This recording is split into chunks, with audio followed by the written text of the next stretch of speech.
Let's take some letters. Hey, if you want to send in a letter, send it to castlesuperbeastmail@gmail.com. That's castlesuperbeastmail@gmail.com. Please send in only good letters. If you're writing a letter and you're like, this is a bad letter, fuck it, I'm going to send it anyway. Don't. Decide to make it good instead. Okay. I was about to okay, something just popped up, and you know what? I got baited.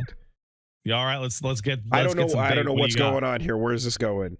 What do you got? I got baited by Hello Mighty Number 9 backers 1 and 2. Oh, I gotta check my email. I backed that crap. You've both gone on to state how there are a number of questions that shouldn't be answered. So how about the opposite? Have you ever experienced a moment in fiction where you got an answer to a question you wanted and you liked it? Also, I'll take "oh thank God" type answers if my examples end up being the easy choices. I have one. Mm-hmm. I have one. Mm-hmm. There was a thread recently on the subreddit for Final Fantasy 14 in which they ask, is FF14 the best use of retcons ever? And the general consensus was no, but it's up there. There is a really obvious thing that you can watch happen in A Realm Reborn and Heavensward where they shoot some shots for like way later with no plan as to how to get there. Okay. And then when it comes time to cash in on that, they come up with really good answers to those questions that they originally never had any plans for. Interesting. Okay. Really good answers. Okay. To the point of like retroactively making like certain pieces of music much more poignant because you're like, oh my God, that song was about this the whole time? No, it wasn't.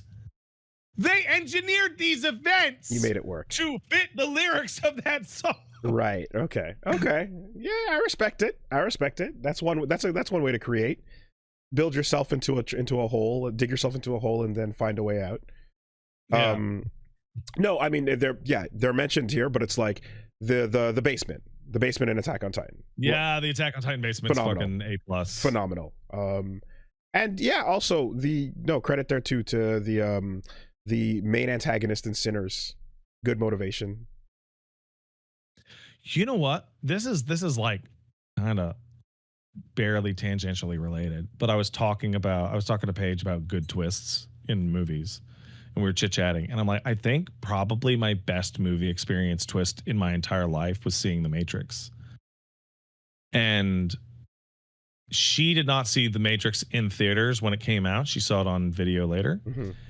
And I got to experience a version of this conversation I have not had yet before, but I guess that's how it is now, where she looked at me and goes, what's the twist in The Matrix? And I go, it's so ubiquitous.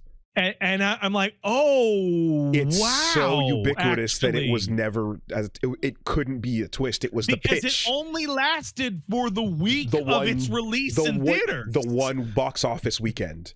That one weekend was the only time. Because I saw the trailer for The Matrix at another movie. It cannot be told what The Matrix is. You have to see it for yourself. And it was just kung fu stuff and Lawrence Fishburne talking about like weird nonsense. I'm like, what the fuck is going on? Okay, I gotta go see this movie. I don't know what's happening. Okay, so if you're a youngin' and you're listening to this and you happen to not know, when The Matrix first came out as a movie, it did not tell you what it was about, and you did not know about the computer world subplot at all. The only thing you saw was Lawrence Fishburne and his little speech to Neo, to Keanu Reeves, and he says no one can be told what The Matrix is, and it would cut between like Trinity doing kung fu magic shit. Yeah, and that was it. That was the whole fucking trailer. It was a kung fu action movie with people in leather, and that's all you knew. And then you heard that line, and that was it. And you're like, oh, well, I like that stuff. And the whole campaign was, I'm going to go see this because it looks cool. And also, I would like to know what The Matrix is. So anyone who was in the theater watching that movie for the first time that weekend saw the whole thing about the world and waking up in the real world and all that. No idea, raw. And that is a thing that fucking changed movies. It was insane. That lasted for that weekend. Mm-hmm.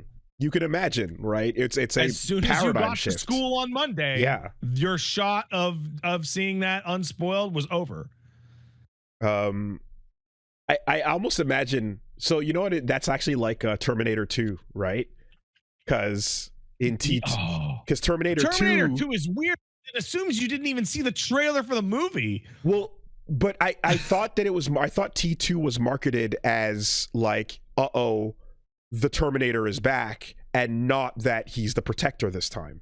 No, the trailers did in fact show that Arnold was going to protect the kid. Oh, So I thought actually really strange because the movie pretends you didn't see the trailer because it builds it up as suspense, as like, oh my God, there's 2. What do you? Oh no.